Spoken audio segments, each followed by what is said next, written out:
just mentioned that his favorite Christmas song was White Christmas. I hate to break it to him, but if you're dreaming of a white Christmas, you might be a racist. Of course, I'm talking about snow, but America can't escape the framework of skin color, because instead of spreading cheer and joy this holiday season, Black Lives Matter is asking its followers to participate in segregation. They call their mission Black Xmas, and its goal is pretty simple: fight, quote, white supremacist capitalism. Now, you're probably wondering, what is white supremacist capitalism? And that also is simple. It's any business owned by a white person. So if you want to celebrate Black Xmas this year, all you have to do is stay away from those white supremacist stores and spend money exclusively at Black-owned businesses. While BLM will call you a racist for shopping at businesses not owned by Black people, they have no problem accepting millions of dollars in donations from what they consider white supremacists. After the death of George Floyd, companies like Apple, Amazon, Microsoft, Google, Coca-Cola, they lined up to give Black Lives Matter millions, and BLM happily accepted.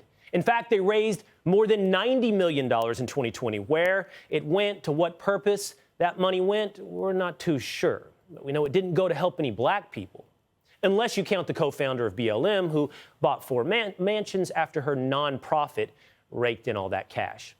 So we've established that Black Lives Matter is full of hypocrites who will take money from companies they consider to be white supremacists while telling their followers to boycott them. But how do Apple, Amazon, Microsoft, Google, Coca-Cola, how do they feel about segregated shopping? Well, they've been silent so far.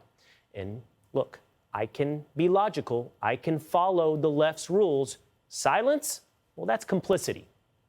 The truth is, Black Lives Matter and those that enable that radical group have more in common with Eugene Bull Connor than they do Martin Luther King. You can never whip these boys if you don't keep you and them separate. I found that out in Birmingham. You've got to keep the white and the black separate. You know, returning to the segregated lunch counter is ugly enough, and every moral American should shout it down. But there's even more to this story, because Black Xmas is part of something much larger and perhaps even more dangerous. Democrats are now pushing something called racial equity audits, coming soon to an employer near you. And they're starting with America's tech companies. It proposes these audits of fining businesses $20,000 a day if they refuse to comply. Comply with what? Well, they say promoting racial justice. But it actually does the exact opposite. Here's how. One popular part of this audit calls for abolishing the definition of merit so they can, quote, attract Black talent. Now, how is that? It's as if Black people can't meet current standards? I know that's racist. You know that's racist. We know that's blatantly racist. And so do they. So why are they pushing these audits?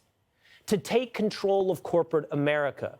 The audits are usually performed by outside groups with, get this, close ties to Democrats and George Soros. So when they say they're looking to promote diversity, equity, and inclusion, in reality, they're using these audits to move their operatives into top positions in powerful tech companies in order to do their bidding. Listen to the president of a left-wing organization entitled Color of Change, Rashad Robinson. He testified in front of Congress last week, and he called for, quote, independent auditors to review new products from tech companies before they're released to the public. This gives auditors, of course, carte blanche, final say over technology we are allowed to use. So are tech companies open to taking orders from these radical groups? It seems so. The Washington Free Beacon reports in 2018, Color of Change, quote, successfully pushed Facebook into completing an audit that called for more restrictions on Trump's posts. After the audit was released, Facebook then hired an Obama administration Justice Department official to lead the company's civil rights strategy. I just want to remind you, this has nothing to do with helping Black people or promoting racial equality. So what is their goal? Hey, Sean Hannity here. Hey, click here to subscribe to Fox News YouTube page and catch our hottest interviews and most compelling analysis. You will not get it anywhere else.